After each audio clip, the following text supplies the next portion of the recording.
The India-UAE deal to trade with rupees. What are the two MOUs signed by the Reserve Bank of India and the Central Bank of UAE? How will trading in local currencies help?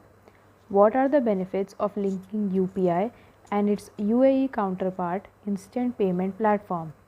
Will it make remittance flow easier? The name of the explainer is Saptaparno Ghosh. The story so far.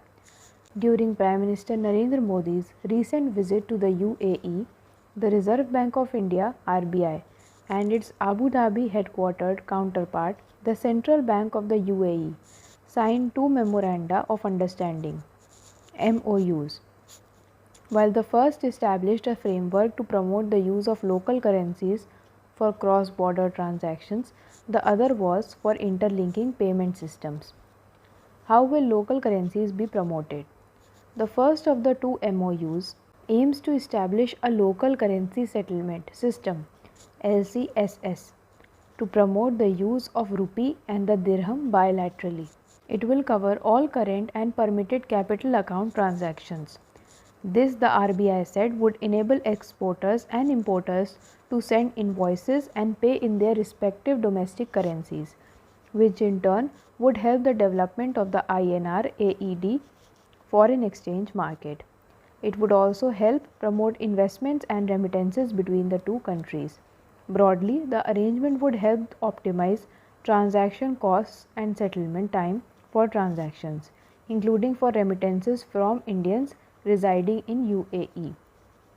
Why is it significant for exporters? The focus on denominating export contracts and invoices in the local currency helps avoid exchange rate risks, such as when a third currency is being used as a standard, which further facilitates the scope to discover competitive pricing.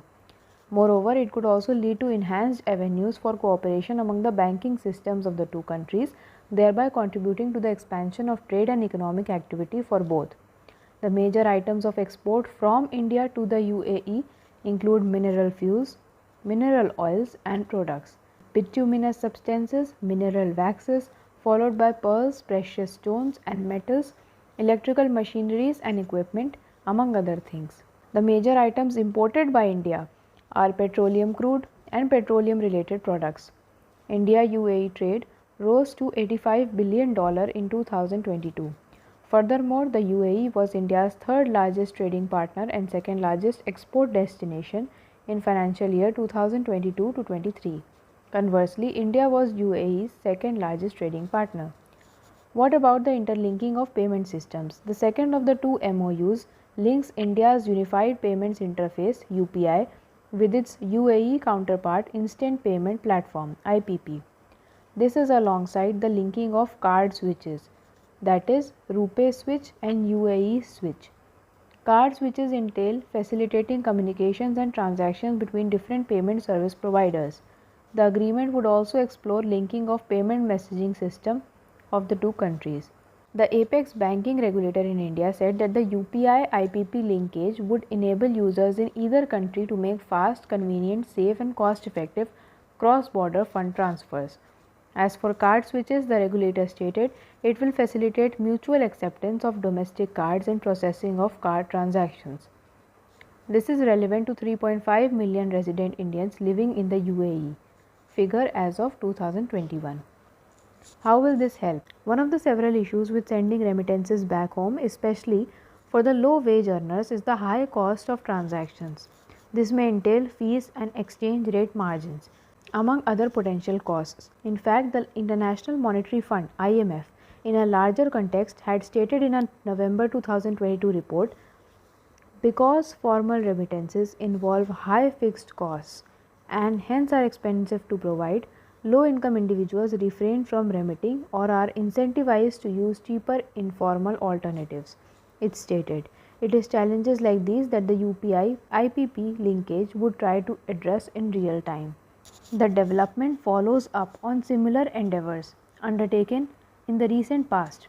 In March, the National Payments Corporation of India (NPCI) finalized a collaboration with Singapore's Pay Now for facilitating cross-border real-time money transfers. In fact, it was noted by officials at the Monetary Authority of Singapore MAS that facilitating remittances would become 10% cheaper.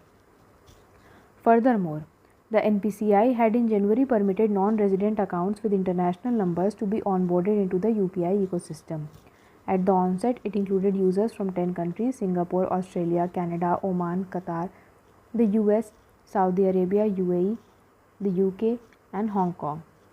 The World Bank noted in the 2023 Migration and Development Brief that India experienced a 24.4% increase in remittances to $111 billion in 2022 on a year-over-year basis.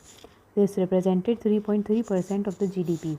It further stated that at present, remittance inflows from GCC, Gulf Cooperation Council countries, which accounts for about 28% of the country's total remittance inflows, also soared in 2022.